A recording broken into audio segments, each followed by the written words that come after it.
fading. We gotta go.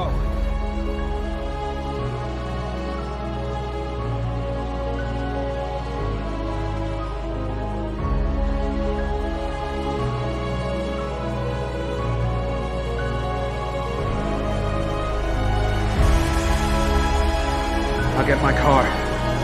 I want mine. Yours.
I gotta get me one of those.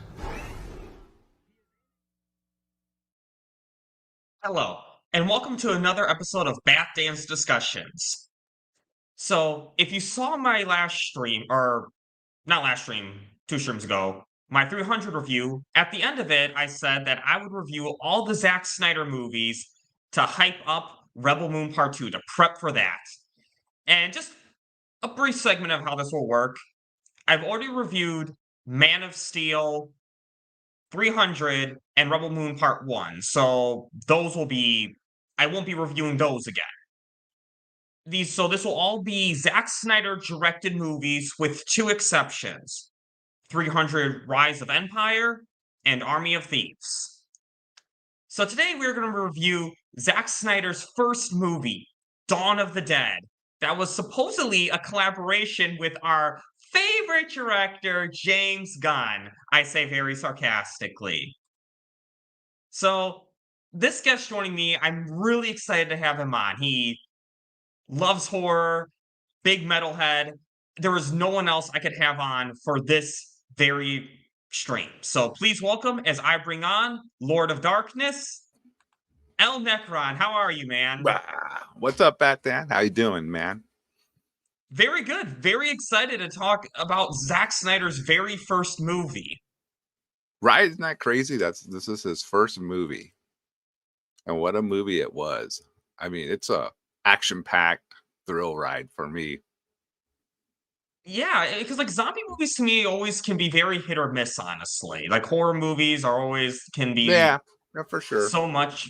But Zack Snyder, man, God, he really has a way to separate himself in a genre from other movies in that same genre. Well, too, man, Dawn of the Dead, I thought too started the whole zombie craze that, led up to like Walking Dead and all that.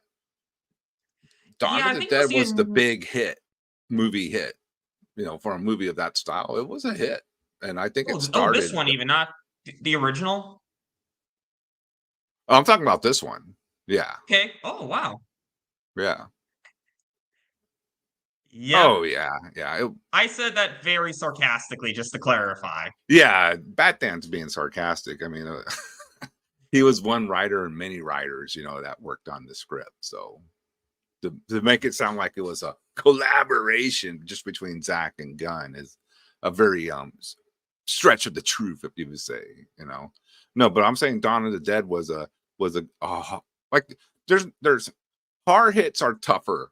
They're not expecting to be like, the #1 movie in the world and all that. So when you have a horror hit, I was watching some things just to prep for this, and it said it made it budget back within the first weekend. So Oh that's wow, really? yeah, yeah. I think I I'm going by my memory, but I forgot what the budget was, but they made it back rather quickly. So they were thrilled with the results of Dawn of the Dead, the remake, Zack Snyder's. And I remember seeing that in the theaters. And I probably was even more into horror movies back then when I had more free time. I used to, read things like Fangoria and all that. And I was like, oh, they're doing it. And remakes were, you know, are another thing that's hit or miss, especially horror movie remakes are hit or miss. Some are like, whoa, Oh yeah. so I was kind of nervous, like, what is this? Oh man, you know, I know they did the Night of the Living Dead remake, what in the mid '90s or so. I can't remember correctly, but if I'm wrong, I'm wrong. But and that one was like pretty much a straight up remake. There was no much difference than the original, except maybe it was in color and it had updated special effects and maybe a little more gore or whatever. But then I saw the name Zack Snyder. My last name, full disclosure, is Snyder. Same way, spelled every way. I said, well, I'm going to give this a chance because this dude might be my relative. So I was like, hey, cool. Some guy named Snyder making it. I'm going to go check it out regardless. So that, was my like positive way of going into the movie. Like, well, who knows? He could be a blood relative or not. I know that's like a freaking stretch, but you know what I mean. When you're going to see something, you don't really know what you're getting into. You look for anything, it can make it kind of like a win for you. You know what I mean? So right off the bat, I was like, okay, this sounds cool. This guy Zack Snyder, he got the same last name as me, and I do like the original Dawn of the Dead. But boom, the zombies in this were fast, very aggressive compared to the George Romero zombies and all that. These zombies were like they could outrun you if you weren't careful. They were some fast zombies. And that first scene with the neighbor's kid coming into the room, that was a rather jolting scene. With the kid attacking them and biting her boyfriend's neck, and like, whoa, this is harsh. Yeah, because I mean, it's funny because like we as viewers, we've seen zombie movies plenty of times, so it's obvious to us what to do if you see a zombie come our way. Is you shoot in the head Yeah, and be done with it. But like here, no, they're not used to this stuff. This stuff is freaky to them. They don't know that one bite will infect them because that's something that caught me off guard at first was in that beginning scene that you're talking about when the neighbor kid bites Anna's husband. I was hmm thinking at first, why are you not running away from him? But then I realized yeah, this is not something that they experienced. yeah. I mean, you got to put it in the context of the film. Who knows if there's zombie movies in their, wherever their world is or whatever. But remember, too, the beginning of the movie starts with the the X-ray of the victim of like when the first bites. That's like kind of how it was starting before she Oh went home. yeah. So that was like a kind of little hint, of things to come. And then the whole fight with that's where you got to give Zach some credit. His action sequences, even just between people fighting with zombies, the way it was very intense, and it was like it's gripping, right? When she's trying to fight him off and locks herself in the bathroom and he's breaking through and all that, and she has to go out through the window, and then she just gets the scene of all the freaking mayhem going on in her suburban neighborhood. Very Zack Snyder, like holy, like this falls out the window, looks up, and is like, it's mayhem. The world's coming to an end. It's great, Zach knows how to his way of presenting it is always awesome. How he presents things. Yeah, absolutely. And with what I like about that scene is I like that they portrayed zombies as someone who could actually take over. Because I'll be honest, Walking Dead, even in its prime, I had one criticism of it. How on earth did the walkers beat the US Army? They move so in Walking Dead, they move so slow. I mean, True. they are like freaking snails. I'm like, how did the US Army not go bam, bam, bam, bam, bam, and burn them all alive very quickly? But here it actually makes sense. These zombies, or I guess they don't ever say zombie. I know the subtitles say zombies, but the movie they think they're only referred to as twitchers, if I Wow, I recall think correctly. yeah, I think you're right. Something like I that. They don't aren't called zombies. And that's why 'Cause I that know, like, one twitches in the pool when she remember when she, well, not the pool, yeah, but the water fountain. Yeah, yeah. They're not quite sure what the heck to call these things. And you're right. Like these zombies could run and duck and get out of the way and jump, and where like Walking Dead zombies or Romero zombies are just slow, lethargic. You know, they're not going to escape getting firebombed. Like these zombies probably, they have a chance to get the hell out of danger's way. yeah, and they seem to have some form of intelligence, these zombies, because I mean, one is they knew to hang by the mall. They knew, like, I mean, so many zombies would just eventually move out of the way. They would hang at the mall, outside the mall for a little bit, and then they would move somewhere else. But no, they have some instinct to know that that's where people would be hiding. They have some intelligence to know that, which I thought was really cool. One of the things that I remember reading about George Romero, who did the original and the mall, was he said the reason they migrated to the mall, and I don't know if Zach was doing this, is because it was still in their head from their prior life, like to go to the mall, and just going up to the mall was a thing to Oh do. yeah, So he was saying that's why they would just end up like in malls and places like that, because it was just like an instinct of them to go up there and just do that, even though they're zombies now. There still was something in their head. Hey, well, the mall's the place to be. I know malls aren't the thing nowadays. oh, Malls are zombie towns, Shaunessy. but back in the 70s and 80s, they were like popping. Malls were like where everybody ended up on the weekend. Even early 2000s. I mean, even when I was, I mean, I'm 29, and even when I was a young kid, Uh-huh. even teenager, even my teenage years, I think the mall was still pretty popular. It wasn't until sometime I was in college, I feel like was when malls really started dying down, when So the Amazon took internet, over. yeah, Yeah, Amazon says we can get this to you and you got to leave your house, and that was the end of the mall. yep. Which kind of I sucks, because I remember as a teenager, a mall was fun. Well, yeah, exactly. I still live actually near one of the biggest malls in Illinois. I think the biggest mall in Illinois, and I've still gone there on occasion because it's still a mall's still a fun place to hang out. Just get ideas for stuff you want to see. Christmas decorations are in season are really nice. Super Bowl Corey's not in the chat right now, is he? Okay, nope, good. Inside joke, he always teases me about out of season Christmas decorations. Okay, I was like, super bro. Yeah, and there's some, So and nothing still beats actually like looking at something and buying it right then and there if you like it and you have it physically with you already, where you don't yeah. have to wait. But anyway, I won't go off in the Oh woods on yeah. malls, but let's get into your subjects here. Yeah, so I guess anything else you want to say about the zombies or twitchers themselves? I wouldn't want to meet those zombies twitchers. If I had a choice to, deal with zombies, I'll take the Walking Dead ones over these freaking fast tackle you down and rip you apart in a matter of seconds. Zack Snyder twitchers. They're Yep. way deadlier. Same here. Same here. Now, I really like the atmosphere in this movie because it really, like, compared to Army of the Dead, this one definitely had a lot more of that horror Oh yeah. that horror movie atmosphere to it, and it really, I feel like it really had a great, kind of a great tone and with this movie too. Is that it was scary when it needed to be, but there were moments of people just trying to have a good time at the same time too. Trying to Like make that the one best of their situation. Yeah.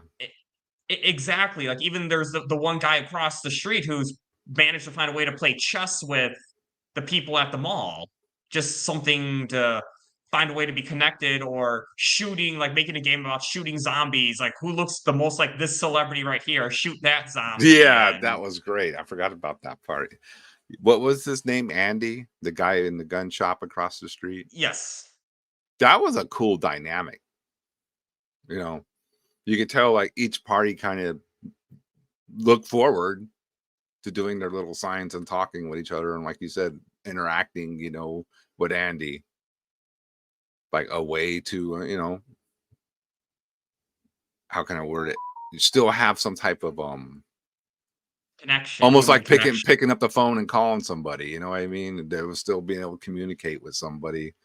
So that was a good way to describe like a human situation in a horrible situation. You know, like, hey, you know, let's see what Andy's up to. Exactly. They're trying to deal with the best situation they have, and then just seeing how all these different people are just reacting in this really dark situation is that you feel the intensity, the end of the world is happening, and everyone has different approaches for what they want to do. You got the more altruistic people who want to save the truck, and you got the more, what's the opposite of altruistic? I don't know. I learned this in school at one point.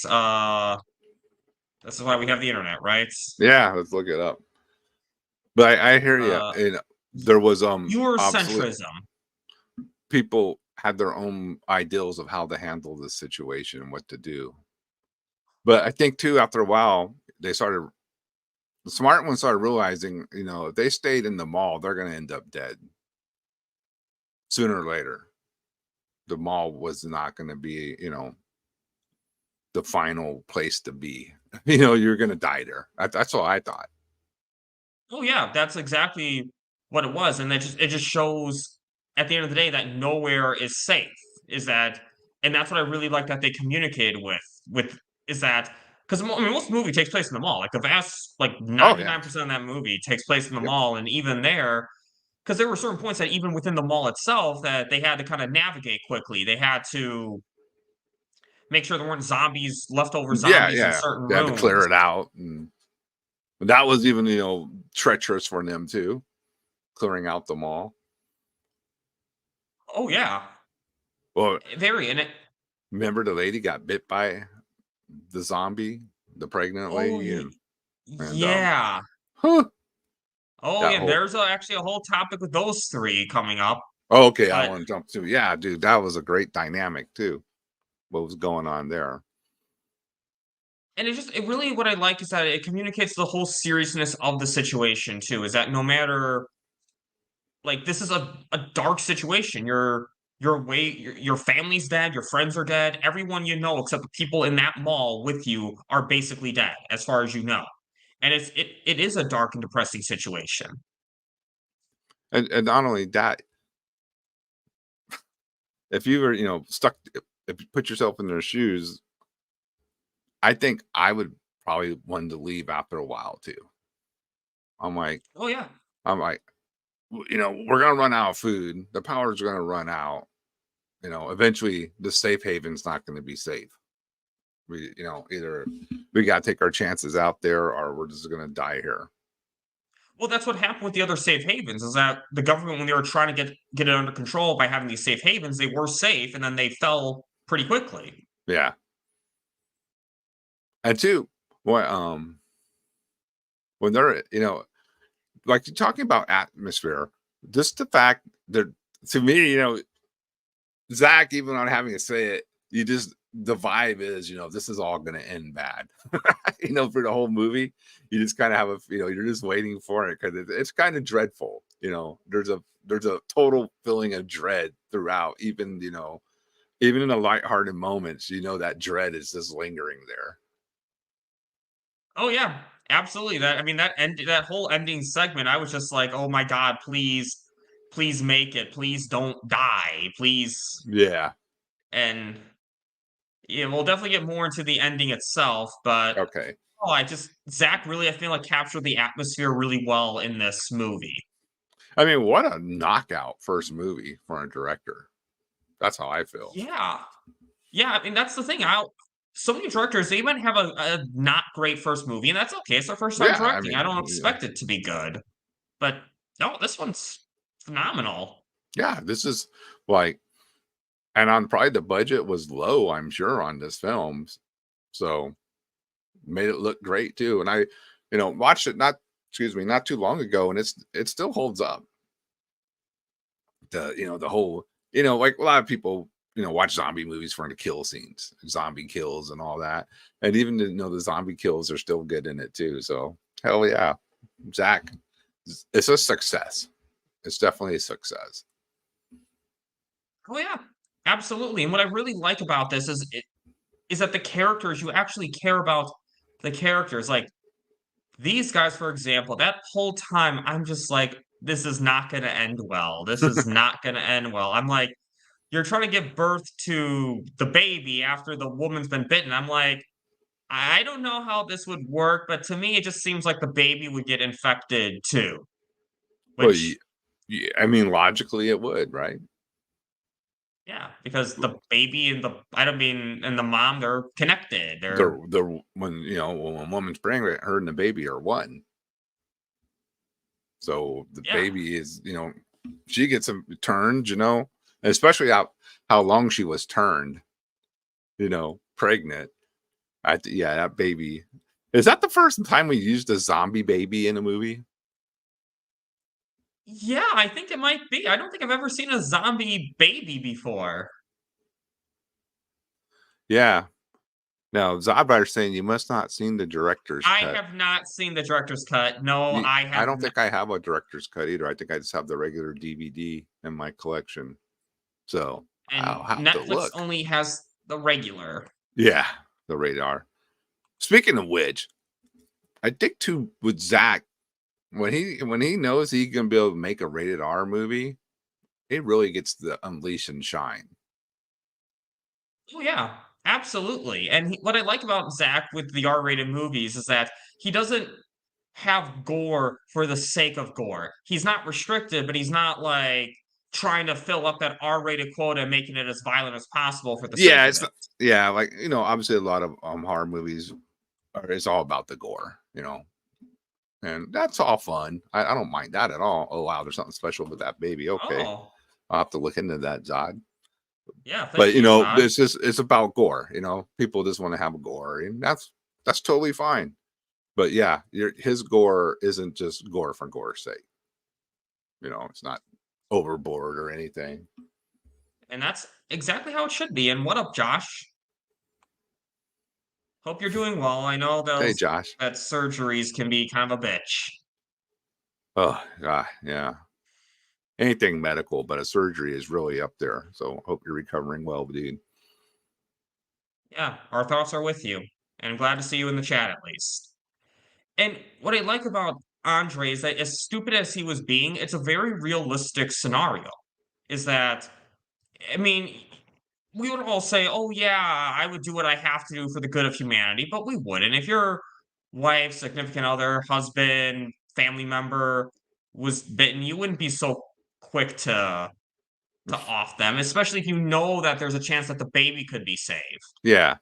Well, too, let's put yourself in that situation. The world's upside down, which can make your mind upside down. It's hard to say rational in basically that's a irrational situation they're in. It's like what the Joker said in The Dark Knight. When the Yeah. chips are down, these civilized people, they'll eat each other. And that's exactly what this movie showed, especially with This movie, these. literally, that's what's going on, isn't it? They're eating each other. And Yeah. what was the rich Douchey dude crew too, man?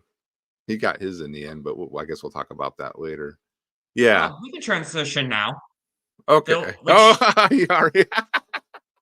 see, this is why it was so hard for me to see this guy as a douche. Because I see Phil Dumphey in my head the whole time, and I'm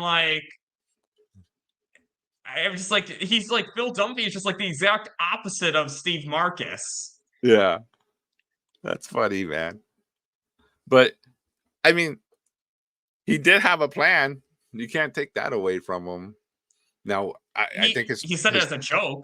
Yeah, he did have a plan, but I don't know if he obviously showed his true colors. He was all, he was just, it was a means for him to,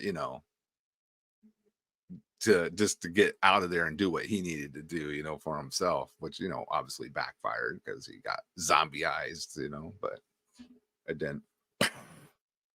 He's a character on Modern Family that the actor Steve Marcus plays. He's he is the kind of the complete opposite character though, and I would say Return of the Living Dead. The movie. Modern Family. Yeah. Oh, the movie, yeah. Yeah. Like there's Yeah. it's same guy, but two totally different like characters. That's hilarious. Who's And but it Phil shows, Dunphy? again, he has a good range. Oh, for sure. Because in Modern Family, he's kind of like a pushover. And Yeah. he's definitely not a conniving, gonna stab everyone in the back type of fella.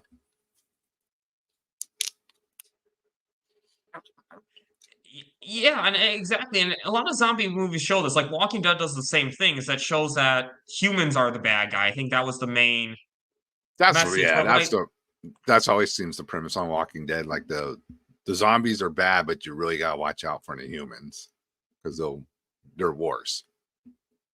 another show that doesn't ever refer to them as zombies. Yeah, walkers. Yep. Walkers. That's why it's Walking Dead, I guess.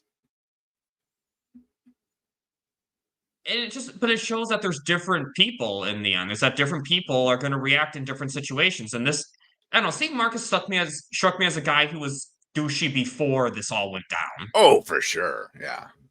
Yeah. Even well, if you see the videos played at the end. Yeah. He was I mean, kind of like a dude with money could pretty much do whatever he wanted, you know. So yeah. And he was a douchey about it. So in the zombie world, I'm sure he's even douchier, you know. So what are you gonna do? He just left people to die twice. You know, in the beginning, he was supposed to guard the door while they went to get the guns. He didn't. And he's like pulling on that fake act. Oh, you made it. I'm so glad you made it. And we all knew that he was bullshitting. And then that's great. And then with the truck. Just bailed out. Didn't try to help anyone. He I guess when James Gunn was writing that character, he was basing it on himself. Oh. Just kidding. Don't get mad, James Gunn. We're just busting you a little. Yeah. Hey, to be fair, our movement, just saying, is the nicest to James Gunn. The one movement that doesn't require his job. Our movement, if you're doing it right, it ignores James Gunn. It made him irrelevant to what we want. So that's why, in some ways, he should be thankful for us, because take the attention off him so he can focus on his stuff. So it's still fun to have fun at his expense like this. Oh, yeah. Especially after the whole Guardians of the Galaxy. He's done so many jerky things that have been exposed. It's like, jeez. It's so funny. He wants all his credit for as original writer of this movie, and then Nicole Perlman, he's like, nope, she didn't write this at all. Yeah, that was a bad look. Yep, sell Snyderverse to Netflix always. Which is actually the whole point of the series. Hype up Rebel Moon, and in turn, hype up Cell. Yeah, they go hand in hand. Which remember, this movie is on Netflix, people. This movie, Dawn of the Dead, I saw this movie on Netflix, so... Yeah, when I watched it, like, maybe a couple months ago, that's where I watched it. Netflix is in the Zack Snyder business. They literally told you that. The more Zack, the better. So it seems like they are trying to get all of Zack's films on their platform. Yeah. So they're open, you know, to selling the Snyderverse, or I should say licensing the Snyderverse. You know, we all know these words mean the same thing. They're very open to the ideal. It just has to be economically feasible to them. And that's where we as fans let them know, yes, it is. And I also think them getting the biggest subscription, you know, new subs in the last quarter is a big sign that there are a lot of Zack Snyder fans. And I think a lot of Zack Snyder fans don't go and aren't very vocal about it. I know this is off subject, but aren't very vocal about it because they don't want to be attacked online. So this, you know, there's a lot of lurker Zack Snyder fans, but they just don't want to deal with. It's funny how it gets flipped around, and you know, and they call the Snyder Bros and this and that, do all the attacking and all that. When it's all the bots and you know, all that other stuff that attack Snyder fans for just saying they like a Zack Snyder movie. Yeah, that's exactly what you said. El Necron is exactly right. And to be fair, this is hyping up Rebel Moon, so not completely off subject. And hopefully, Geek Defense Initiative. Hopefully, they'll get on. They'll get on for you soon, and we'll see if hopefully BVS Ultimate Edition and ZSJL are on Netflix soon. Hopefully, Get you fingers a, crossed. a different VPN so you can get the American Netflix if that's still possible. you know, Yeah, that too. It's easy nowadays. yes, sir.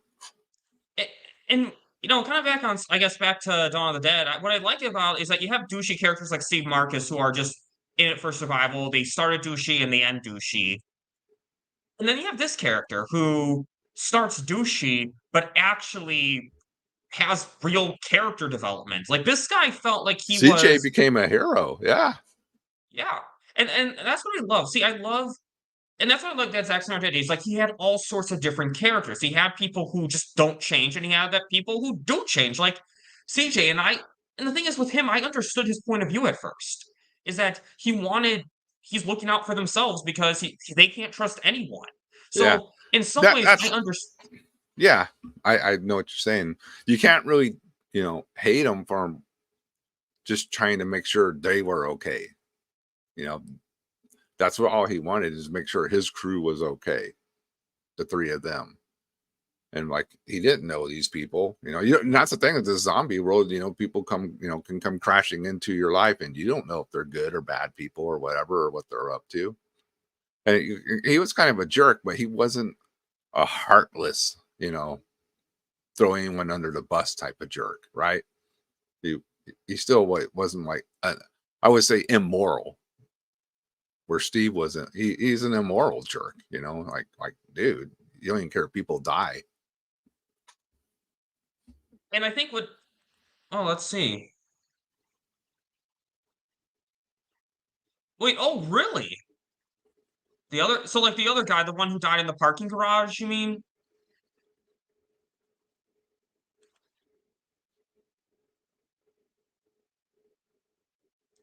But we know Zach likes to reuse actors, though.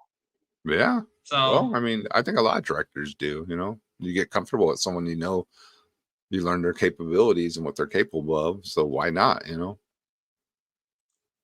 shows Like, Zach sticks with what works. it's like And anything, you work with a certain group of people, you can rely on them.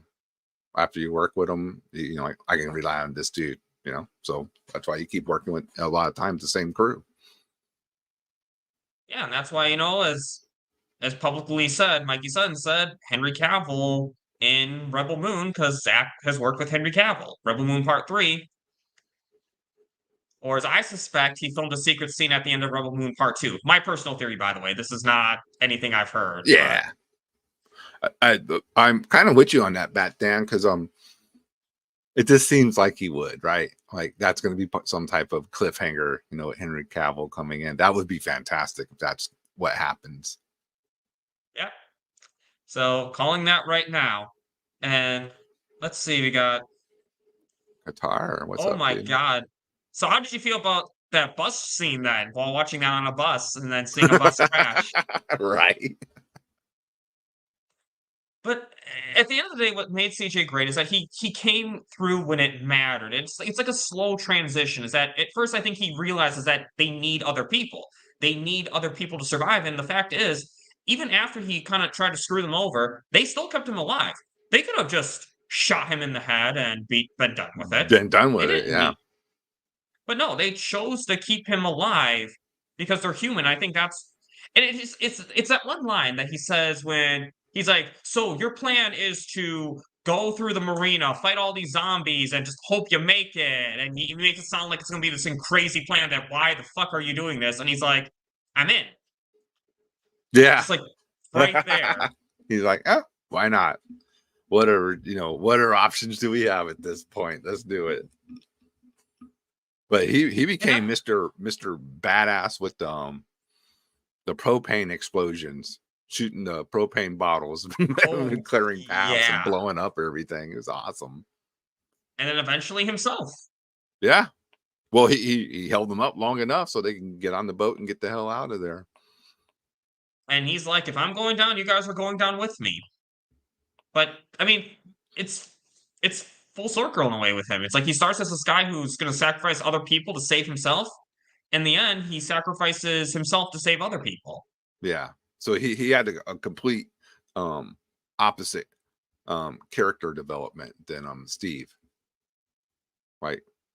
He kind of, like we said, started kind of douchey and ended up being a hero.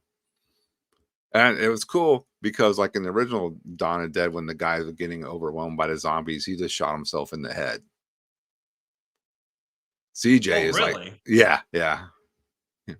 CJ is more like, nah, I'm just like you just said, I'm going out. You're all gonna go out with me too. And a big bang, man, blew up the whole damn bus. Wow, I like this CJ better. Yeah. Well, there wasn't a propane, can for the other guy to blow out a bunch of zombies, but yeah. And don't quiz me too hard on the original Dawn of the Dead because it's probably been a decade since I've seen that one or longer. I don't remember it that perfect. And I remember the one guy getting overwhelmed by zombies at the end, and he's like just in a room, and they're just coming and coming and coming. He's like, look, he just shoots himself. He's like, gets better this than getting ripped apart, by all these zombies. Yeah, and that's fair, he kind of did that with that other security guard. I think it was him who did that when the other security guard was getting ripped apart by zombies, and he just mercy killed him. Yeah, he did. He was dragging him, or was it the security guard or one of the people that came crashing in with the bus? Are you talking about the sewer scene? Yeah, because I know it was. Yeah, I think it was the other security guard when they were down in I guess in the parking garage. Yeah, in the basement parking garage, and they had they shot the flame, right, and blew them all up or whatever. Or am I jumping ahead? But it was like during that scene, yeah, he like took them out so he wouldn't have to deal with the zombie pain, I guess, getting eaten and then becoming a zombie yourself. Yeah, But that's why I think CJ is probably one of the best characters in this movie. My favorite characters are the ones who have that development. They actually have some character development in the film. Yeah. CJ for sure.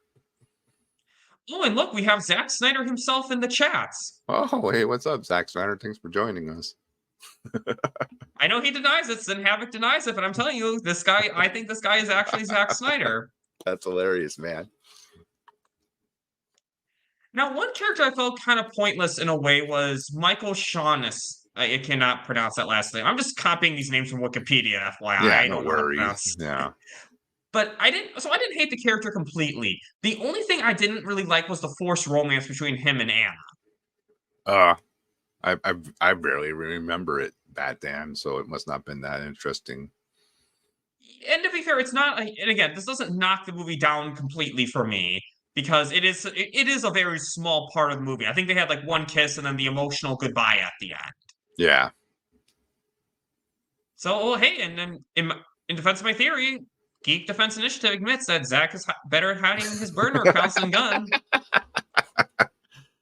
Yeah. So I'm sure he has more than Sin Havoc has more than like 5 followers or 1 follower on Twitter X. Here, let me respond to this guy with 1 follower. Like, okay, that's weird. Whatever. Yep, that's Gunn for you. And let's see. Yeah, and that's a fair point too. Is that might have also been a studio note. I think my only thing was like, I know that obviously when you lose someone, you're eventually going to move on. I get that, but not right away. Not like. Yeah, her boyfriend just got taken out a week ago or something. She's already moving on that quickly. Yeah, like you said, I think it was just a studio mandated shoehorn in some type of romance. So the women, they always say blame the women too on that crap too. So the women can have some type of interest in the movie too. I mean, that's so fucking old to think like that. Yeah, and if here it is an older movie, so it's not completely derails the movie for me, but I always like to make sure if there is some criticism I say it for the sake of being honest in my reviews. Sure. But what I did like his ending scene where he gets bitten by the zombies, and then instead of just is that the little moments that he just wants to enjoy one last sunrise before he Oh puts yeah. himself out of his misery. I really like that he feels that he just wants to enjoy it one last time. Be human one last time and enjoy the start of a sunrise and basically be done with it. Yeah. Yeah. That was a cool moment. That part was for sure. Yeah, absolutely. I mean, this guy doesn't really do too much. I mean, there's a lot of characters who are just kind of there and don't really do anything, but that's okay. It's a big cast. Not every single person can do more than Shine. say a Yeah. line. Of course. But he was still, it was still a cool character. I guess did he do anything to you that really stuck out other than that? It was, yeah. I mean, he like was part of the whole basement crew, and helped them Yeah, do that. So he was the original. He was one of the original 5. yeah. But yeah, It, forcing the romance was kind of like, okay, I guess. Not the greatest, aspect of the film. I'll go that far. Yeah, okay. We got to deal with the romantic part, whatever. but Zach made it tolerable at least. He made it a very small portion of the film, or I guess Zod Rider. Is there more of it in the director's cuts? Let us know if you're still in the chat. Yeah, that'd be cool. Maybe there's something in director cut that makes it work better. You never know. Yeah, I mean, look at BVS. People thought you had to take out segments, but no, it's actually that showed no, you actually expand on the segments and make them relevant. That's what you do instead. So, Yeah. now one character I want to talk about next is Chips the dog. And I'm going to tell you this right now, L Necron. When I watch a movie, any kind of horror movie, I could care less if you kill off 5, 10 people. It's good entertainment to me. But when I see one dog die, I'm just like, oh no, not the dog, not the dog. No, I hear you. I think as most people, pets are, close to you, and like everyone understands, if you have a pet, you don't want anything bad to happen to your dog or your cat or, whatever the case, whatever pet you have. So it's always a good heartstrings situation with, dogs and cats or whatever. And I mean, most time it's dogs. I know most people love cats get bad and whatever, get beat up for whatever reasons. But Chips the dog was cool. And I liked it in this movie, like the zombies didn't pay attention to animals, where in some movies they, they'll attack the animals too. But Chips the dog, he could roam free. Yeah, that was really interesting that they. Okay, so let's see what Zyrider says. Okay. Well, we'll have to get that director's cut then. We'll have to figure out how to see that, because now I'm curious. Yeah. Damn, Zod. Thanks for dropping that, dude. Because I honestly, I didn't even know there was a director's cut to this one. I kind of knew there was a director's cut, but I didn't know if it was like that scene or if it was one that really made a huge difference. But apparently so. I mean, like, I'll tell you this with Zod Rider. He read the novel extension of Rebel Moon, which is supposed to be more like the director's cut of that movie. And it essentially ruined the original, I don't want to say theatrical version, but the studio version of the movie, because he saw so much more in the novelization. It's kind of like how we watch BVS theatrical after the Ultimate Edition. So it's... And that's why, I mean, this director's cut. Don't get me wrong. I still love the theatrical version because I was blown away when I saw it.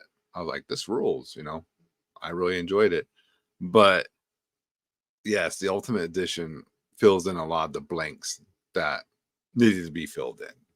So yeah, and to me, there's just no reason to watch the theatrical version when I'm like, I just rather watch the Ultimate Edition. Oh, of course, that's you're gonna go to that now because it's the superior version of the film.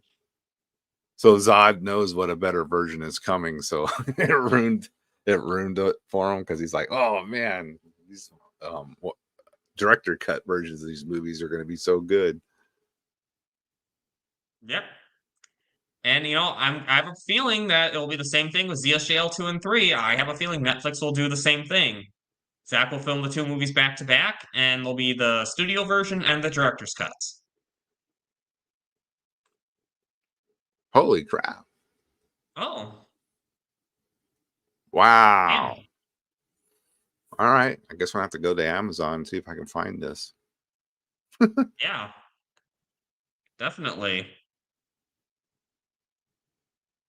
Oh yeah. Yep. And one another You thing know how- too with Rebel Moon, the first part, a lot of people these movies Rebel Moon is probably meant to be watched as 1 and 2, a continuous thing, right? So when part 2 comes out, I think there's going to be a lot of people are going to have to shut up because they're going to see it all ties together.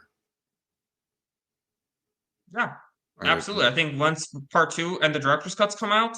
Oh, then the director cuts are going to be the ultimate slap in the face to the contrarians when those come out, because it's going to be so much. Even Zack said it without having to say it. He's real excited about everyone seeing, these R-rated versions, and you can see it just watching the theatrical. We'll just call it the theatrical version from now on, because now what else to call it? The PG-13 version, whatever. You could tell it's pulled back. You know what I mean? You could tell it wants to go harder, but it can't because it's a PG-13 cut. So it's going to be so exciting when we finally get to see it. Zack Snyder's unleashed vision, and it's great marketing on their part. Great marketing. They're really getting 4 film hype, 4 films out of this. Rebel Moon 1 and 2. You're getting 4 films out of this. So people will be coming in. It's on Prime Video. Well, boom. Oh, thanks for letting us know. So wait, when you say Prime Video, you mean this is included with Prime? That's what you're saying, just to clarify.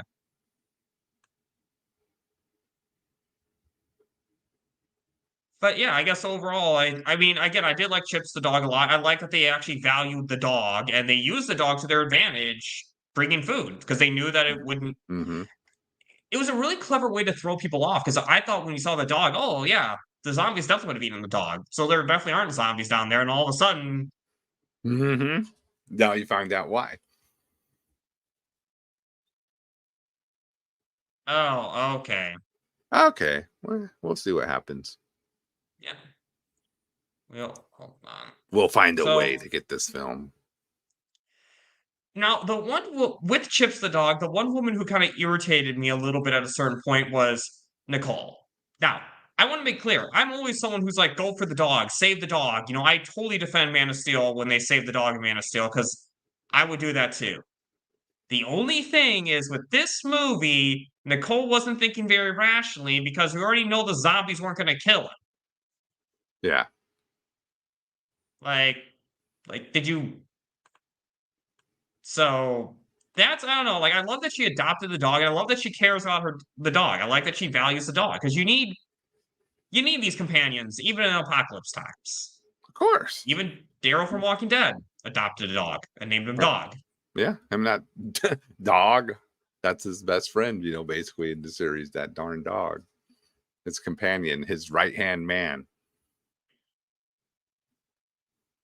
But yeah, So. She wasn't. I can't remember. Was she kind of trashy? Was she the kind of trashy lady? I don't recall her being too trashy, honestly. She was a younger lady. Okay. She was definitely one of the younger ones in this. But she was the blonde, right? Not the main character, but the other one. Yeah, I think kind of a blondish, kind of like a mix of. She came when the truck came crashing in. She was part of their crew. Yeah. Right? Yes. Yeah, okay. Yeah. Hey, remember the big lady? I knew she was going to turn into a zombie in a couple of damn minutes when she showed up. Oh, yeah, that could not be... That was pretty obvious. You're just waiting for that to happen. Just when and how it was going to be presented. I was like, oh, yeah, she's going to become a Twitcher. I guess we should say correctly. Yeah. Twitcher. I mean, yeah, I'm still calling them walkers in Walking Dead, so I'm very technical on the terms. Well, in this universe, they Oh, are Twickers. dropping 10 more. minutes. Oh, 10 times. Yeah, because that opening sequence is like fast paced already. Yeah. So I don't know. I may have to bring you back on this channel soon. I know we might have to watch this version and then compare them. Yeah. So who knows? We'll see about that. I definitely think it's going to happen at some point, though. Well, you know, But we know by experience, you know, the director cuts of Zack's films are always the superior cuts. So,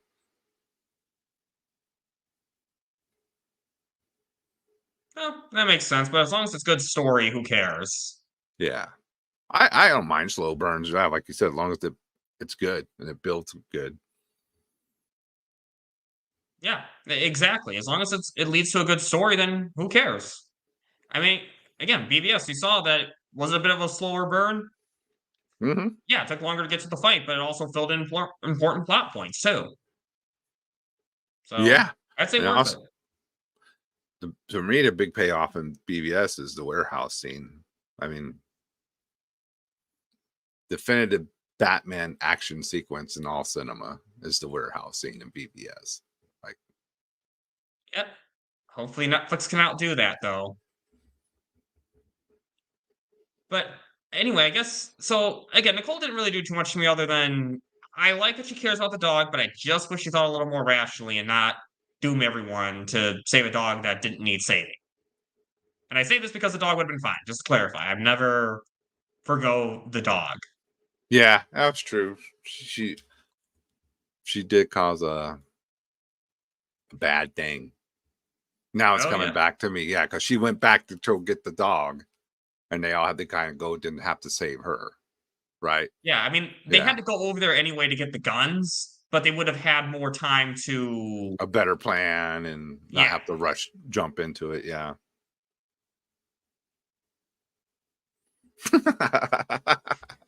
Even Zod's getting his singers and This is why I love having Zodwriter in the chat. He's very unfiltered in the chat. Zod's unfiltered regardless. That's great. And one thing I like is this guy too, Terry, is that he's like that junior guy, the rookie who ends up like sticking up for the people a little bit. Yeah. I don't think they get to stay if it wasn't for him. You know, they Oh would yeah. have told him get out of here. But he was Yeah, the I one. think He was the one that kind of enabled it to let it happen. For them to stay. and he's the one who made sure they had a bathroom. He's the one who and he helped them take over too. I mean, he Yeah, that's right. helped get the upper hand on the security guards. Mm-hmm. Well, Well, I think he. Oh, hey, look who showed up. what up, Austin? Hey, Austin, what's going on, dude? Mr. New York. Oh right, yeah, I know. I'm so used to you being the Florida guy. Now you're the New York guy. Yeah. So are you still a Tampa fan then for football? I wonder. I'm sure he would be. I don't see why not. I mean, I'm a Packers fan in Illinois, so I'm not one to judge. Especially in Chicago, right? Oh, I'll do you one better. Not just in Chicago, I'm in the very suburb that the Bears are supposed to move to. Great. Yep, Arlington Heights. I mean, we'll see if that actually happens, but yeah. So even better. Oh, my grandmother was from Washington, D.C., and she was a Dallas Cowboys fan. So imagine how hard that was, back then. And yet There he's you still go. a Tampa.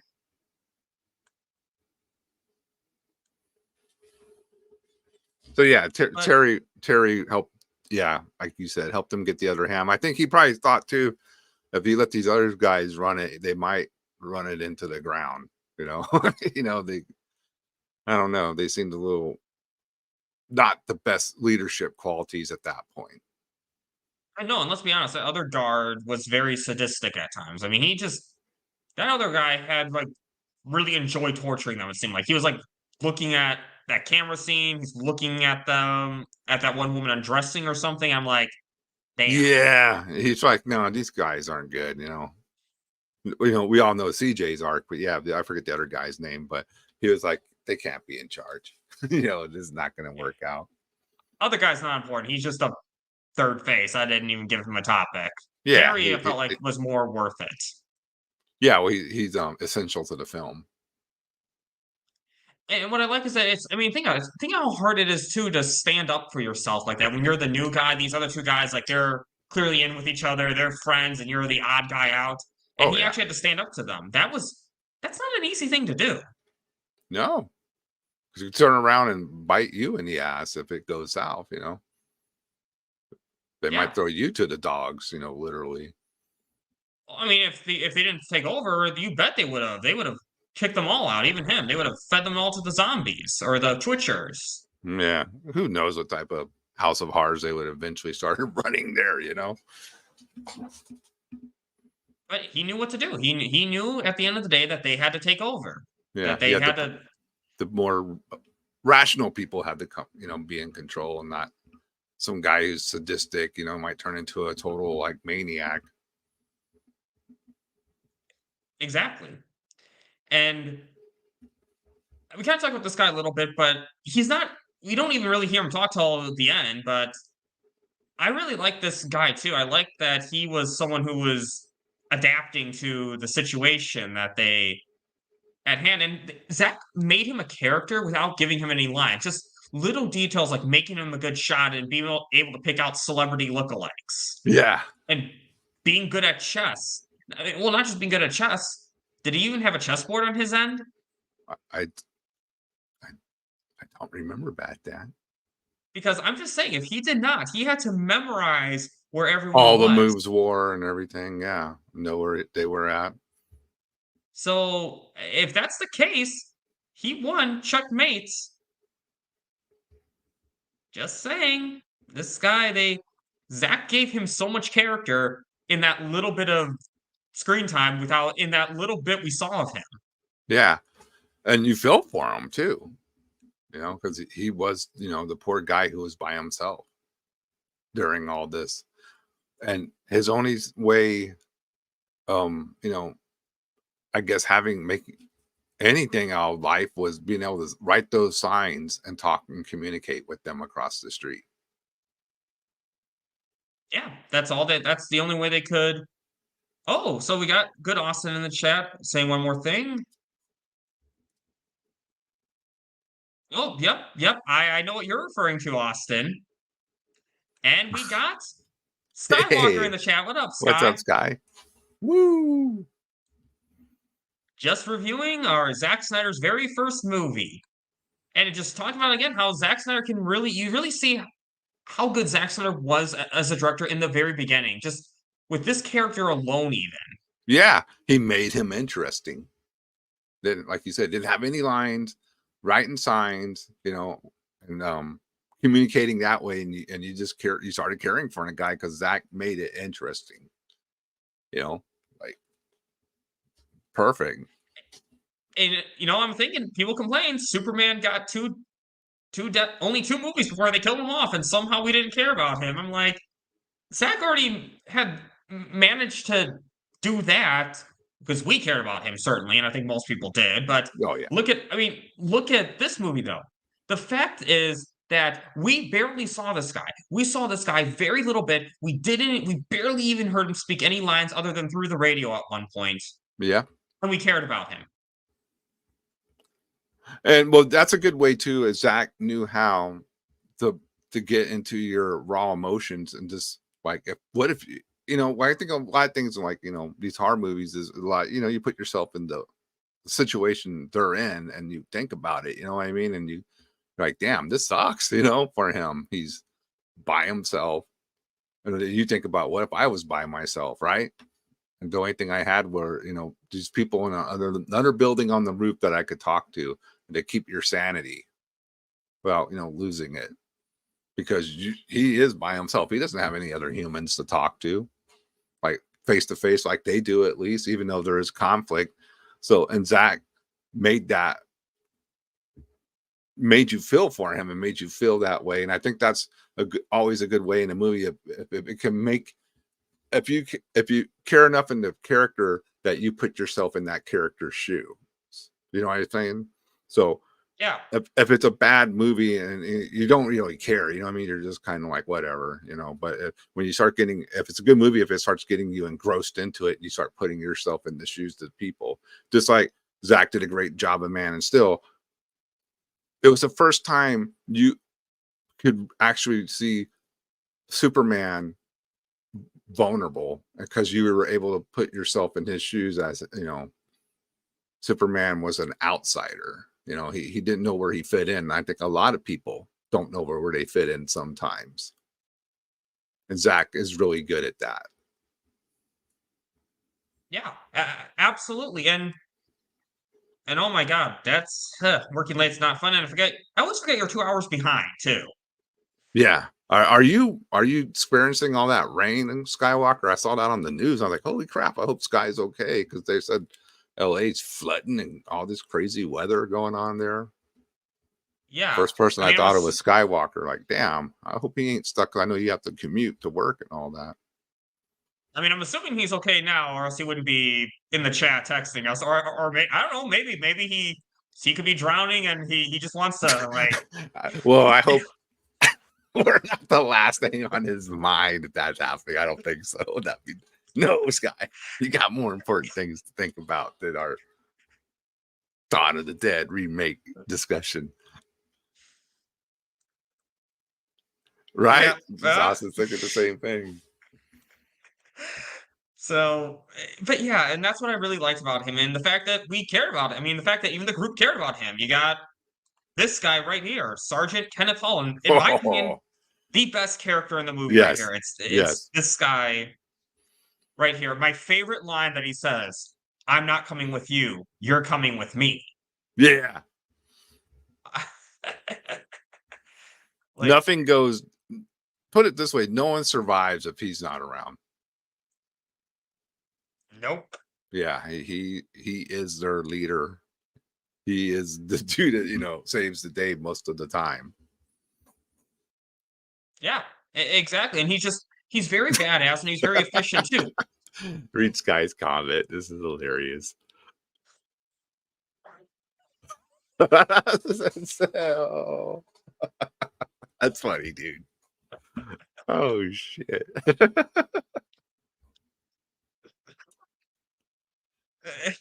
To the end, my friend. To the end. That's right. Hey, I admire your commitment. I admire your commitment. Hey, none of this happens without Sky and Leon. Oh yeah. This whole thing does not happen. Heck, this stream would not happen probably without Sky and Leon, because I'm pushing Rebel Moon to push Cell and pushing. I mean, I guess I would still hype up Rebel Moon even if it wasn't for Cell, but I think I'm even more incentivized to hype up multiple Zack projects. We're all smart enough to know the success of Rebel Moon also is a big kicker to help the Cell movement. You know, the bigger Rebel Moon is, the more that helps us. It's, you know, it's a hand-in-hand type of situation. Oh, yikes. Yeah. But, okay. Well, glad you're okay, Sky. Yeah. We were worried about you. But what I like about this character, Sergeant Kenneth Hall, is that he's very efficient, too. It's like the way that he was about to, with Anna, when he first met her, he's like, are you, like, say something, like, trying to prove that she's human. And once that happened, he just quickly did it, and he put his gun down and let her come with him. Yeah. And he was the one who cared about Andy. He was the one who said, we got to get Andy. He was the one who actually formed a friendship with Andy. That guy was. Yeah. Well, he knew, too, that he was the reasonable one within the group. It was like, yeah, you know, these other two ain't gonna, we're not gonna be able to talk to them, but, you know, we got to talk to the reasonable guy. He was smart enough to see that. Yeah. Exactly. He was one of the people who took over to help fight off the security people. Yes, sir. Sounds Uh-oh. good. All right, they're up to Oh, something. The wheels are oh, spinning. can't wait, Sky. Are you gonna, any chance you're gonna show it tonight? Well, he probably left by now, but Yeah. can't wait. Regardless. Yeah, and I he's guess, just also a badass too. Like, the way the action sequences with him are killer, taking out zombies, shooting them left and right. That's cool. and you know that Zack likes to have a lot of his cast work out. Really pump up their muscle. And he like this guy, oh my god, like you could tell Zack had this guy trained. Mm-hmm. Yeah, I don't understand why all of a sudden that's become a criticism that Zack makes his actors look the best they can look.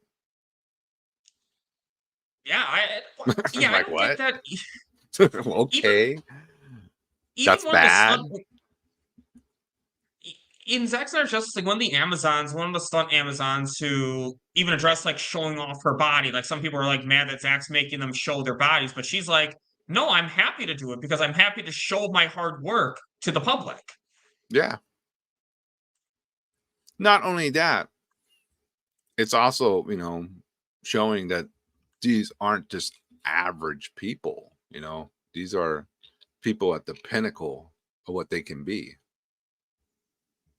And if, you're expected to be Amazon warriors, I think you're probably not, chilling, laying around eating ho-hos all day. You're doing badass shit and you got to be at the top of your physical, fitness, right? I mean, they're Amazon warriors, for God's sake. What up, DC Talk? Hey, DC Talk. Good to see you, man. And just even with the sergeant, I mean, this is clearly a cop with a lot of experience, or I guess he was a sergeant, but like some law enforcement career with a lot of experience, and clearly is one who wouldn't be messed with. I just couldn't. I'm sorry if he said that very skinny, I'm not coming with you, you're coming with me. I'd be laughing at him if he said that. Yeah, you're not going to take it that serious. You're going to be like, yeah, oh, really? Okay. Wait till I get that gun off your hands, whatever. But yeah, but looking the way he looks, you're going to be like, okay, I guess I'm not going to fight it. Not at this moment. This dude looked like he could beat me to death. He doesn't even need the gun. You know what I mean? And that's what you need, I mean, he took over. I mean, he didn't have the gun right away when he stopped those two security men. Yeah. And just I like that he's very honest too. Like when he gave that eulogy and he said that it's like, I had to deliver this speech so many times. I didn't really care. He's honest because I get that because when you have to do something like that so many times, you just kind of become numb to it at a certain point. Very true. But at the same time, he said, it's like, hey, he was one who said that we have to get out of here. He had that common sense. Yeah. Well, you start, you saw what was going on, you had a zombie baby. Everybody shot themselves to death, when that happened. People, the mall is just starting to become compromised, Zombies are down in the basement, sooner or later, he knew we're going to die in here. We got to get out of here. This is, a death trap just waiting to happen. Yeah, exactly. And that's just again why he's the best character. He's smart, he's strong, he's efficient, he's compassionate too. I argue he's probably one of the most compassionate characters in this movie. Yeah. He's the one who. He's definitely the leadership guy. He's the guy who you want in charge. Yeah. And here's the thing, even with his brother, like when he knew his brother was out there and was in that camp that fell, he wanted to come get him, go get him. And so many people would do that stupid thing where they go out, they actually go through with it, and then they end up finding him dead anyways. So or getting, it's like getting yourself killed in the process. And yeah, he had that reaction initially. The guy was a human after all, but the fact that he actually came to his senses and was like, yeah, no, you're right. I can't. I'm not helping anyone, not even him, by doing this. Yeah, I'm just going to go and get myself killed. Probably would have been what happened if he went to that Because if it fell, I'm sure it's in shambles for a reason. It's overrun with zombies, twitchers. And even if he's still alive, he wouldn't be there. He'd be hightailing off somewhere else. So Yeah, you you wouldn't don't know where he would have gone to. Yeah. So there's no point in doing that. But the thing is, he realized that, and just another moment of his compassion. Because at first, see, one thing I like about this movie is that they don't want to just kill people right away. Because again, they didn't see zombie movies. They don't know that you have to kill them. That there's no option. Is that it took time for them to get used to the fact. And his first kill of a human zombie twitcher was that one guy that got bitten, and he waited till the last second before doing it.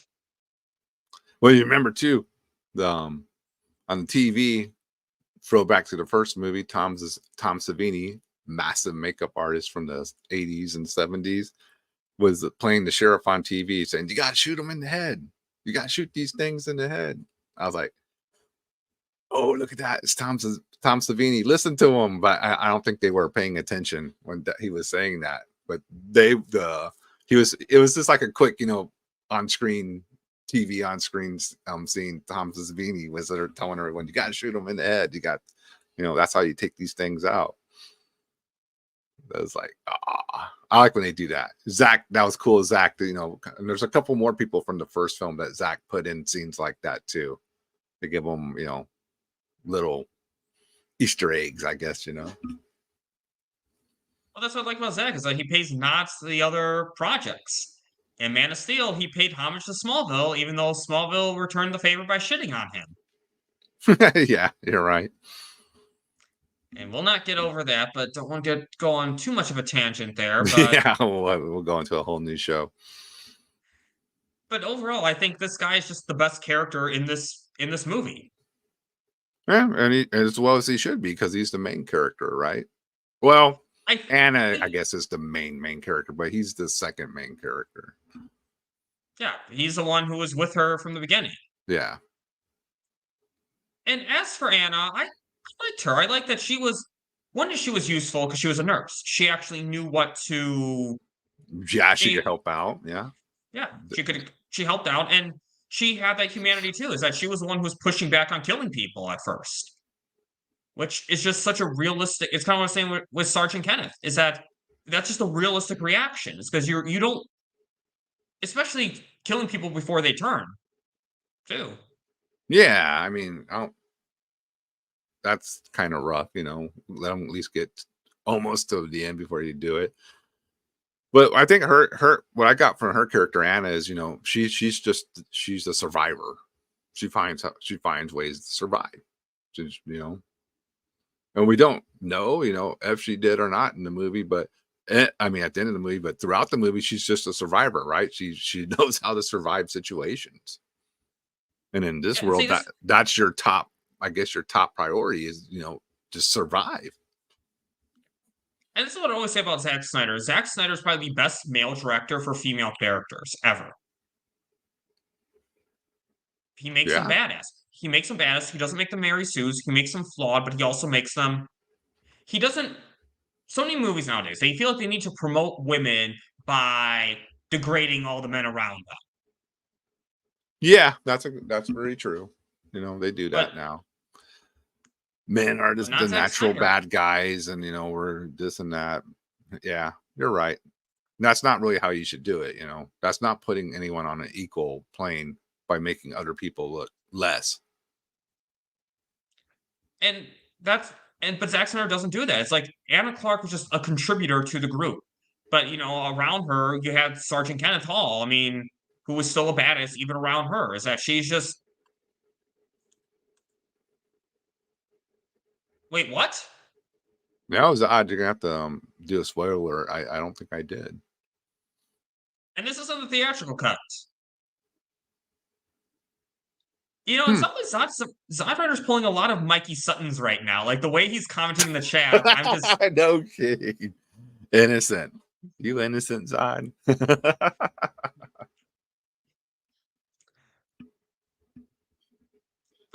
I mean, and yeah. I definitely don't like her as much as I do this guy, for example, but she's still, I mean, she's a pretty good kid. Yeah, I mean, she's not on his level of badassery, but she's still, she knows how to get the job done. She's a survivor for sure. I mean, the Yeah, whole movie started with her, fighting off 2 zombies basically. and even little things like her trying to get off work in the beginning of the movie. Like we've all been there, right? It's time to go. Your shift's over, but like, I mean, recently I had someone at work call me at the last like 2 minutes before I'm about to log off, and I'm like, really? And I know that feeling. I know that feeling. And in case by any chance someone from work is watching, I was happy to finish it. Just to clarify, just Yeah, want to but get that little it disclaimer. still sucks regardless, because you put in your time, you're ready to go. You're ready, to leave and do your, live your life. And, and then you find out you got to stay longer or cover someone else's shift. I used to, work shift work and cruise, and you'd be like, I would work overnight, and then you get a call, well, I would get off at 6, right? And no and here's the thing, when it's that early in the morning, when the phone rings in, the control room, you know what it's going to be. The next operator is calling in sick because no one else is calling, at 5, 3 or 4 in the morning. So the phone rings, you're like, oh, this is, way before the good old, everything was caller ID. So I pick up the phone and they're like, hey, I'm sick. I can't come in. Can you tell our boss and try to find someone to cover me? Which basically meant, if you didn't have anyone cover, you're going to be there another, 8 hours. Yikes. Yeah. So luckily I don't have a Oh, job like that anymore. It's all dependent on me. So, but I know what you mean. That sucks. It just sucks when it happens. yeah, and that's what she was kind of going through in the beginning of the movie, is that the doctor is trying to get her to do more stuff for her, and like I like that she kind of in a way sticks up for herself a little bit, like not completely, but the fact that that one secretary, office assistant, or I guess maybe another nurse, she's like, "Oh, could you do this for me if my shift is over?" Just little things like that is that she's like, "No, it's my time to go home. I'm going home." And a good thing she did. Because Oh that yeah, hospital, definitely. probably, it was probably the first place to get one of the first places to get overrun because of I the mean, bite. that's because the bite didn't think about all the people who are getting sick and they don't know what's wrong with them. Where are they going to go? Into the hospital. Yeah. That's like literally the last place you want to be during a zombie apocalypse. So her, thinking about herself worked out for her. She was like, nah, I don't want to be here, man. I'm getting out of here. Good thing And you the way did. she and the way she is efficient, like or like quick to react, is when the neighbor child's about to charge at them. She closes the door. She quickly jumps out of the bathroom window to get away from her boyfriend, husband, whatever significant other she was definitely living with. Yeah. Whatever it was, she took care of it and just she followed the. I mean, she followed the sergeant very quickly too. I mean, think about it. He just pointed a gun at her. So many people would have wanted to walk the other way after that, and she's like, "No, this guy's my best chance of survival. I'm sticking with him." And once you, realize why he was doing it, I mean, if you're a logical person, you're like, I can see why he did that. He wanted to hey, Brogu, he wanted to make sure she wasn't a freaking zombie or a twitcher. It's kind of logical, right? Say something. Yeah, and I completely understand it. And also, she was one who was smart enough to realize they still needed the boat keys from Jerky Phil Dumphey. She was the one who reached in his pocket after he got shot quickly to get the boat keys because everyone else like forgot about that. They're like, "Wait, what are you doing?" And she's like, "We gotta stick with the plan still. He has the keys." Good point, Austin. And that and at that moment, once I went over, I was getting paid overtime. Don't ever work for free. Oh yeah, I remember that. I mean, I worked at Amazon, and this company I'll publicly say I don't care about the world knowing I worked at Amazon, but Yeah. that was I would take a lot of extra time because I wanted money, and at a certain point, I just realized, nope, my mental health is more important. Yep.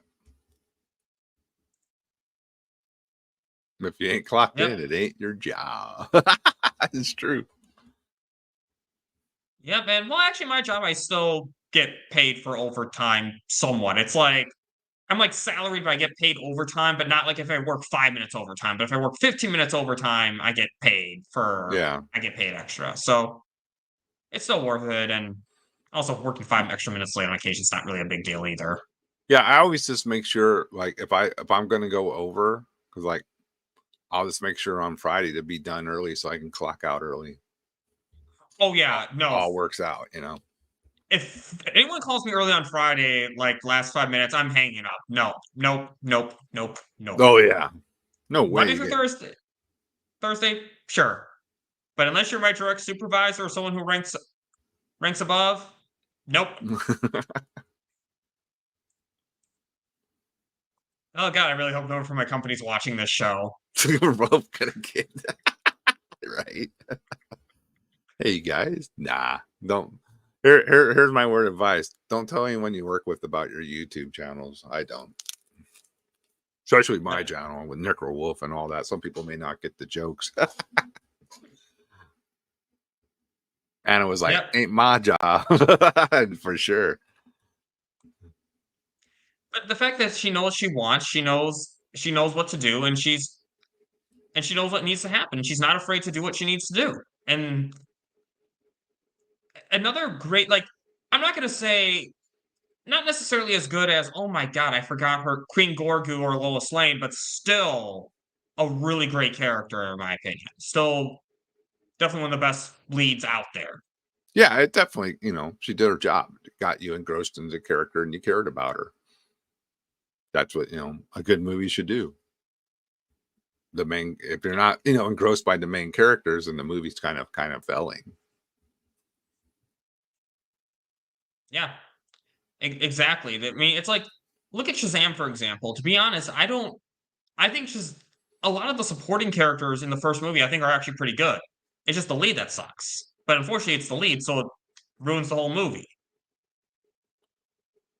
Dude, he acted more childish than when he was a child in the film.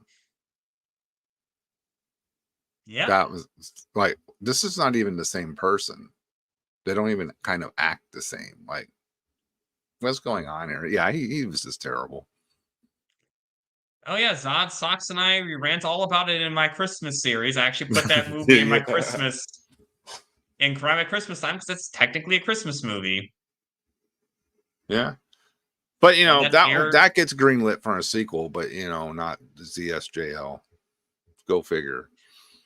Well, it will get greenlit for a sequel. Yeah, at a proper studio that wants to do it and is happy to do it. Netflix. Exactly, Netflix, which has this amazing movie right here. Yeah, and you can go watch this on Netflix because they are the home of Zack Snyder. I guess any other thoughts you have on Anna before we move on? Oh, no. I think I covered it on my end. I'll tell you, that ending was so mean because the movie ends and you think it's a good ending. You're like, they're safe, but they're on the boat. We knew that dread was always there. And like, you knew this isn't going to end well. Well, I think it threw me off because this wasn't the first Zack Snyder movie I saw. So I know Zack Snyder doesn't do post-credit scenes. So I'm like, oh, credits are rolling. It's good. We're in the clear. Yeah. And no. And then you get the camera video or whatever. Yeah, and I was nervous. I'm like, oh crap, they're low on gas. Oh no. I mean, who knows? Maybe they had another source of gas and they got on the boat and they just dropped the camera and then they picked up chips on the other side of the island. Yeah, who knows?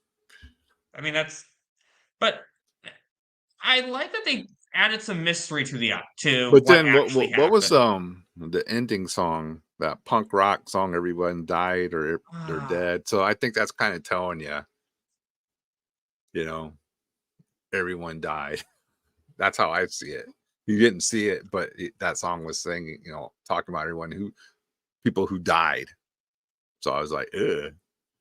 Guess they didn't make it. Zod writer, I guess director's cut. Does the director's cut give you any more hints? Yeah, do you get any idea if they survive or does it end the same way? Yeah, let us know if you're still in the chat. But I mean, I before the ending, I like little moments, like the moment where, oh my god, let me scroll. Michael was wanting to look at the sunrise one more time. The fact that it's just like little moments like that that they have to say goodbye. That this is an emotional moment for them because they grew close together in this dark time. Oh yeah, of course. You're gonna bond with these people that you've been through life and death situations with. It's only human. So yeah, that was it was a gripping moment, in the film, what he was about to do. And to be fair, Zack Snyder did think of the details too. I mean, you're on a boat, great idea, but I mean, they didn't pick up gas, so it makes sense that eventually it would run out. Yeah, it'd be a problem. And I guess, well, so they're in Wisconsin because so they must have been on Lake Michigan then, or at least the Bay of Lake Michigan. Dude, I fucking totally forgot that where they were at, like where this was going on. Yeah, Milwaukee. I know this because like my family lives in the Milwaukee area, and actually, Zack Snyder was born in Green Bay. Ah, I didn't even knew that. I didn't even think to look that up. So this is like a passion project as well, too. Then, Yeah, I mean, I didn't look that up. I just remember that because I'm a Packers fan, so that's just something that's just gonna stick with me. But yeah, so they were definitely on Lake Michigan. So I mean, technically speaking, they could have, if they had enough gas, they could have technically gone to the ocean because the Great Lakes do actually connect in multiple ways to the ocean. Yeah. You can go down the Mississippi, or you can go to the St. Lawrence River. Another way, get to the ocean. I knew that, the ocean was like, funneled into them, but I don't know the paths. I'm not from the area. Maybe they could just go to Canada, everything was better up in Canada. I doubt it, but I'm just saying. Yeah, they could have tried that. There's actually a lot of great. I mean, they might have actually been to Canada because I think I'm trying to.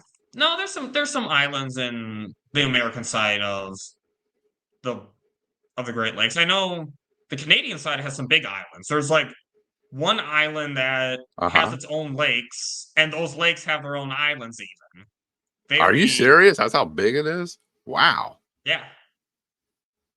So are the islands like populated? So like the islands of the Great Lakes, yeah, I mean, yeah, they're populated. I think I've looked this up. Like the biggest island is like Manitouli Island, and there's like a bridge from the mainland. Oh, okay. So you can drive there. Yeah, okay.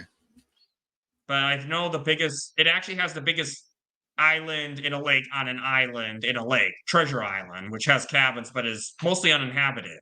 So that might have been a good place for them to go because I think. Yeah, you want to go where people aren't, where the disease isn't. Yep. But it does make sense that Zack paid attention to those details, though. True. But it was a bait and switch to the viewers. I really thought that they were good. I thought they were in the clear. He had you thinking things are going to work out, huh? Yeah. I don't know. I guess this is my nature. I was like, nah, something's going to happen. This whole movie's just, been dreadful. I can't see a happy ending. I mean, for God's sake, we had a zombie baby get shot in the head. I was like, I don't know if it's going to have a happy ending. But too, we don't see with our own eyes what happens though, so you don't know. So I guess you could have the ending. It could have the ending you want it to have because the director didn't, at least in the theatrical version, he didn't show you what happened. So I'm just thinking, it looked pretty grim. I think even Zack Snyder has said that rule with Army of the Dead. I think he hinted at Dieter being alive. Someone like asked him, wait, if you don't see a death, it doesn't happen, referring to Dieter, and Zack's like, yes. Mm-hmm. So who knows? Well, I think when we get the next Army of the Dead film, it's gonna go even crazier with the whole time looping and all that, and what else is going on. And maybe it'll be tied. It will have more tied into the Rebel Moon universe too. Who Oh yeah, knows? I've called that theory for a while, even before that statement was revealed. I was suspecting because Planet of the Dead, they have to evacuate Earth, and I'm just saying there's a lot of compared to Star Wars, there's a lot of Earth elements in Rebel Moon. Like you have like real Earth, you have birds, you have dogs. You don't have like weird alien versions of them. You just have birds and dogs. Just saying, you wouldn't. Oh, and too, they talk about the gods and all that. And I'm looking at this, settlement that they're in, and it has a lot of the look of a like a northern, European, you know, medieval village, right? And Yeah, I'm like, are these people like, descendants of, like Germanic people somehow? And they're talking about the gods and, like blessings and the way that, whoops, sorry, and the way they kind of look and the village look, it looks kind of Nordic, Germanic or something. I'm like, I wonder what that, which makes me wonder, Bat Dan, I know I'm going off, if this is all even going to tie into the Twilight of the Gods animated. I think it will. Yeah, I think Zach has a plan to make it all one connected universe. Yeah, I think it will be. And who knows? Maybe. See, one thing that's interesting because I was watching this movie, Dawn of the Dead. I was wondering, could this tie into Army of the Dead somehow? And I'm thinking, yeah, no, it definitely. I No, mean, I who don't knows? think you can go that far. Yeah. Also, I think because legally Universal owns the rights to that movie. So, I mean, Yeah. like, Netflix has the right to stream it right now, but they'd have to get a licensing agreement for something that's probably not really that worth it. Yeah. I that too far back, maybe, 2004. Yeah. Maybe Zach had, we never know. Zach may have had these ideals in his head forever, but we can have fun with it in our own head and say, yeah, it's tied into it. Why not, But, officially, maybe not. Yeah. But I mean, Ex- Army of the Dead just had so many crazy things going on, robots and with zombies or, cyborgs or what's going on here. It was just, there's so much more to be revealed. Yeah. So much more. Unlike this movie, which unfortunately just kind of ended and shut at this point, but Yeah, I think this one's a one and done, which is fine. Not everything has yeah. to be, franchises. One and done's fine. It's his first film, and I thought he did a great job. And what you could tell from this movie too is like you could see the action sequences of what was going to come, in the future. Like this dude is a good action director. He has a good eye for action scenes because all the action scenes in Dawn of the Dead are kick ass. The shootouts, the fights with the zombies and everything, the escape and the buses and all that is good. This is like awesome. I just like going back and revisiting it. You could see where, oh wow, you could probably see like people thought he was going to be this, or rightfully so, a really good director of action sequences because Zack's action scenes are always great. Yeah. Oh yeah, they're the best. Especially Man of Steel. I mean, that warehouse scene, that's a Zack Snyder directed action sequence. Oh yeah. Yeah, I mean, you cannot tell me there is a better Batman fight scene in any other Batman movie that came. I mean, I love the Nolan movies, but the Batman fight action sequences, they're a little stiff. Because, Oh yeah. they're stiff. They're not, like kick ass. Where Zach, like when Batfleck's in the warehouse, like, dude, that's like straight out comic book action fight scenes. Like, wow, this is killer. All the moves and the just badassery going on. It's gorier and more Well, detailed, not too different in the end. Okay. so okay, well, the mysteries. It's probably the best endings for these kind of movies. I think are mystery where anything can happen. But Yeah. I guess for me, other aspects. again, I like that they debated the morality of killing people at first. I like that it wasn't just one and done, very easy. But the zombies also, I noticed, are very intelligent. Like when ships went through that door, they knew to go in. They knew to go in right away. Yeah, they're like, oh, an entrance. Let's check it out. Where most of the time other zombies wouldn't have caught that. They would just, zombied around it, whatever. Yeah, but again, it makes sense why these zombies could end the world, unlike Walking Dead, where they won the world, they took over the world due to plot Yeah. armor. Yeah, But I hear you on that. These zombies are definitely more of a threat. Like yeah, you could see the world going up in smoke with, if these were the type of zombies that you'd be dealing with. and what I like about the fact that they went to a mall is that too is we all like to go to the mall, but also it's also the most efficient place for survival too. Because I mean, think about it. There's restaurants there, there's supplies there, there's Mhm. everything there. Everything would be there. Clothing, weapons, Yeah. tools, and like you said, restaurants, food. You'd have access to food, which, these are all things you would need to survive a zombie apocalypse. Yeah, Oh, and it had its exactly. own generator too. Yeah, so they had power even. Yeah, so you could survive the elements until it all runs out.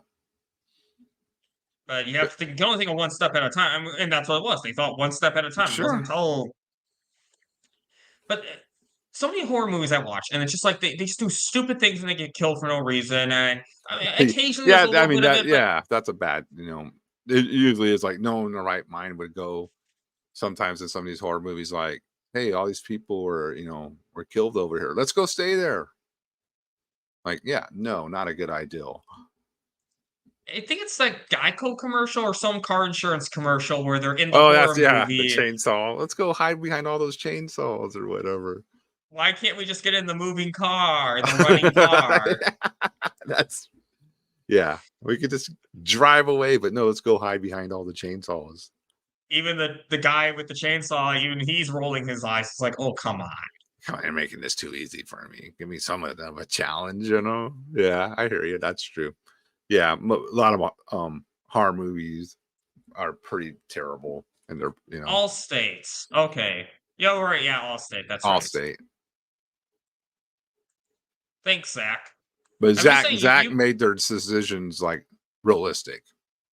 It was there wasn't like stupid things just so they can go and get killed from the movie. I mean, there were people being stupid, but there's also, here's the thing, people are stupid in real life too. It was real life stupidity, not plot stupidity. Yeah, good point. You nailed it.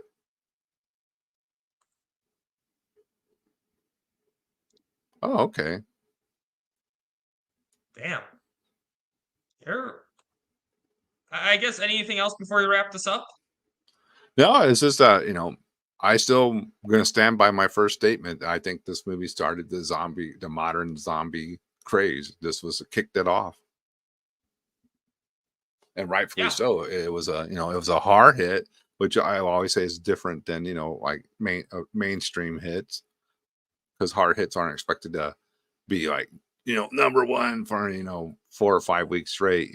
But they usually have smaller budgets, so they're just looking to hopefully make a little profit. But this movie made its profit in the first weekend. It made its budget back, so that's a massive hit, and it's rightfully so. It's a good movie.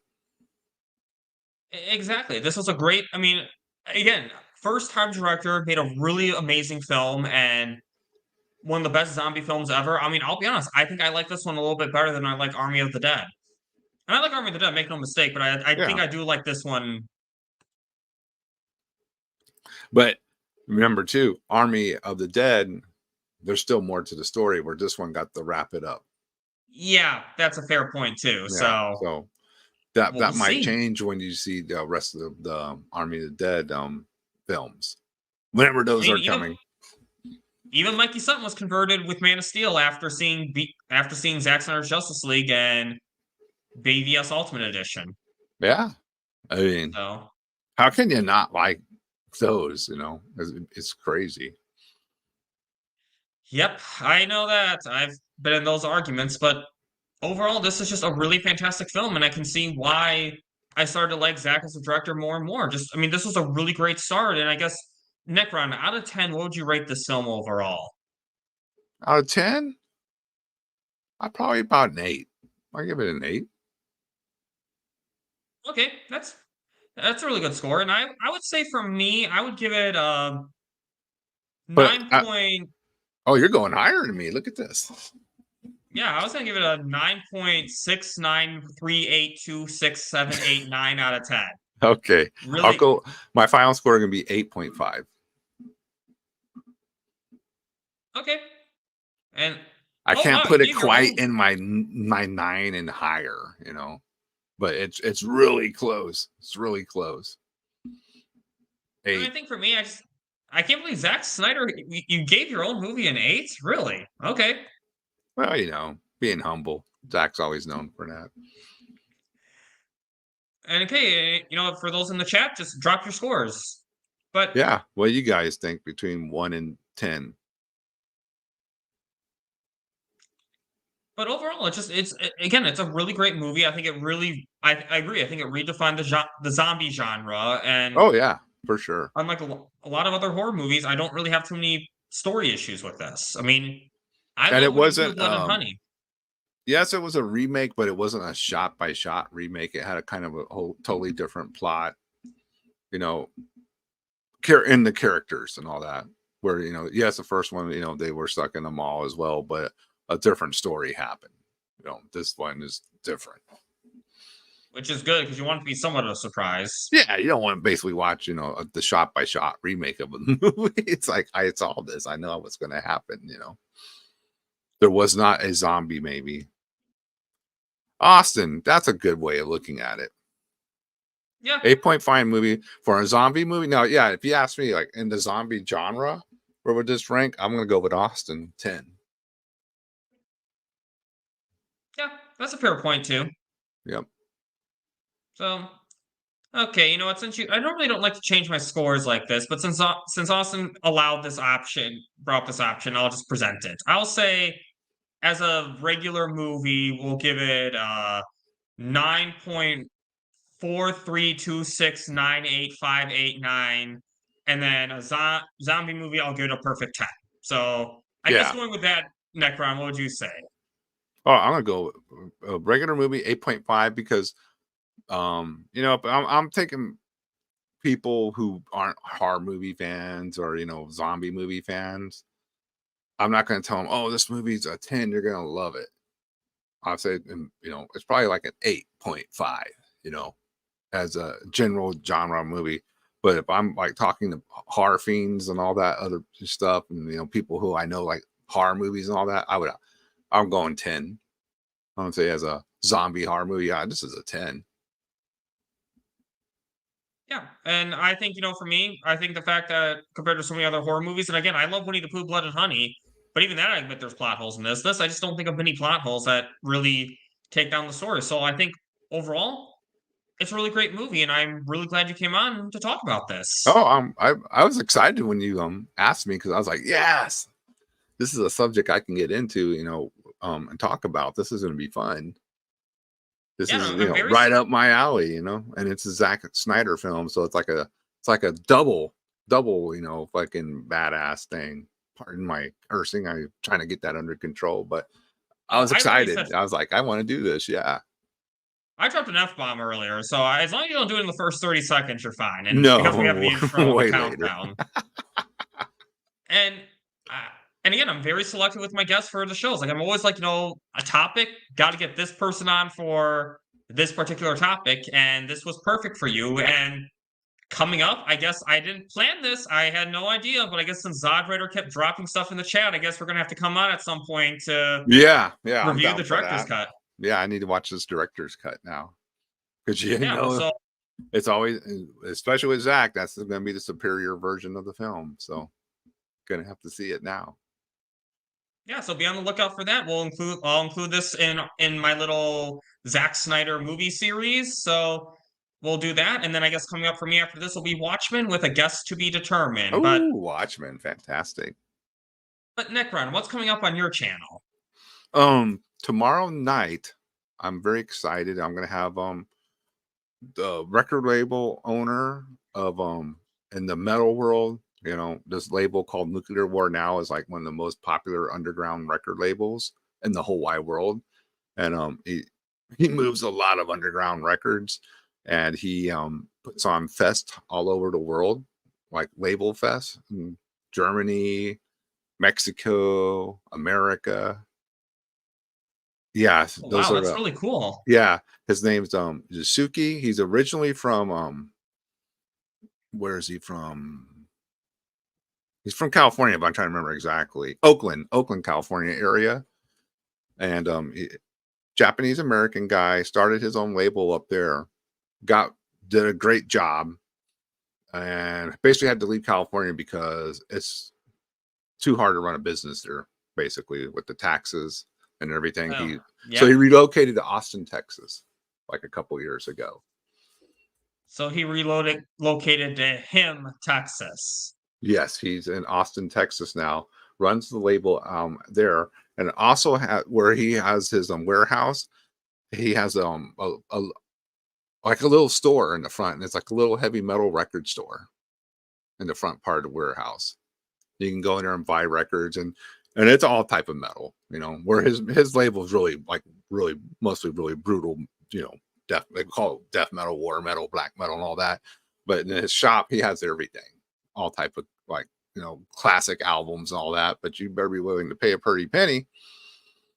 So his new venture is he bought a record pressing plant, and he's going to press records, vinyl, and he's starting a whole new business. So Damn. we're going to get into discussion with him. That'll be on my channel. So even if you're not like a metal person, it might be an interesting conversation, just because it's about music business. It's going to be about, the main thing is music business and his new launching of his record pressing plant. That, of course, he's going to press his records there, which, why wouldn't he? It's going to save a bunch of money, because with a lot of the vinyl orders after the pandemic, it's still so backed up that record releases are taking like sometimes up to a year to get out.